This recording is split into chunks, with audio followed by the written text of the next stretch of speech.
T20 ప్రపంచ cup 2026 టోర్నమెంటులో అద్భుత ప్రదర్శనతో 8 జట్లు ముందడుగు వేశాయి. మిగిలిన 12 జట్లు టోర్నీ నుంచి నిష్క్రమించగా టాప్ 8 జట్లలో కీలకమైన సూపర్ 8 దశకు శనివారం తెరలేవనుంది. సెమీస్ రేసులో గ్రూప్ 2 నుంచి తొలుత న్యూజిలాండ్ పాకిస్తాన్ మధ్య మ్యాచ్ జరగనుంది. ఇందుకు శ్రీలంకలోని కొలంబోలో గల ఆర్ ప్రేమదాస్ స్టేడియం వేదిక.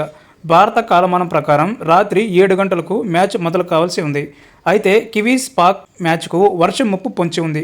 ఇటీవల గ్రూప్ బి నుంచి పల్లెకెల్లో జింబాబ్వే ఐర్లాండ్ మధ్య జరగాల్సిన మ్యాచ్ వాన కారణంగా టాస్ పడకుండానే రద్దయిపోయింది. తాజాగా న్యూజిలాండ్ పాకిస్తాన్ మ్యాచ్కు కూడా ఇదే తరహా అనుభవం ఎదురయ్యే పరిస్థితులు కనిపిస్తున్నాయి. అక్యువెదర్ నివేదిక ప్రకారం కొలంబోలో శనివారం వర్షం పడేందుకు 80 నుంచి 100% అవకాశాలున్నాయి. పగలు 75%, రాత్రి 87% వాన కురిసేందుకు ఛాన్స్ ఉంది. ముఖ్యంగా రాత్రి ఉరుములతో కూడిన వర్షం పడేందుకు 52% అవకాశం ఉన్నట్లు అక్యువెదర్ పేర్కొంది. ఇక కివీస్ పాక్ మ్యాచ్ రాత్రి 7 గంటలకు మొదలు కావాల్సి ఉంది. ఈ నేపథ్యంలో వర్షం వల్ల మ్యాచ్ గనక రద్దయిపోతే ఇరు జట్లకు ఎదురు దెబ్బ తగిలినట్లే.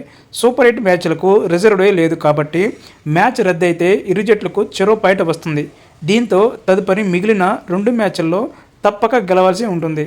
కాగా సూపర్ 8లో గ్రూప్ 1 నుంచి భారత్, జింబాబ్వే, వెస్టిండీస్, దక్షిణాఫ్రికా తలపడనుండగా గ్రూప్ 2 నుంచి ఇంగ్లాండ్, న్యూజిలాండ్, పాకిస్తాన్, శ్రీలంక పోటీలో ఉన్నాయి. సూపర్ 8లో తొలి మ్యాచ్లో పరస్పరం తలపడుతున్న కివీస్ పాక్ తదుపరి శ్రీలంక, ఇంగ్లాండ్తో అమీతుమీ తేల్చుకోవాల్సి ఉంటుంది.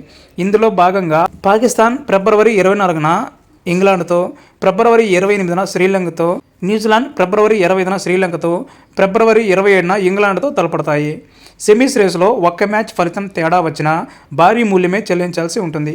కాబట్టి శనివారం నాటి మ్యాచ్లో తప్పక గెలవాలని అటు న్యూజిలాండ్, ఇటు పాకిస్తాన్ పట్టుదల ఉండగా ఫలితం వరుణి మీద ఆధారపడి ఉంది.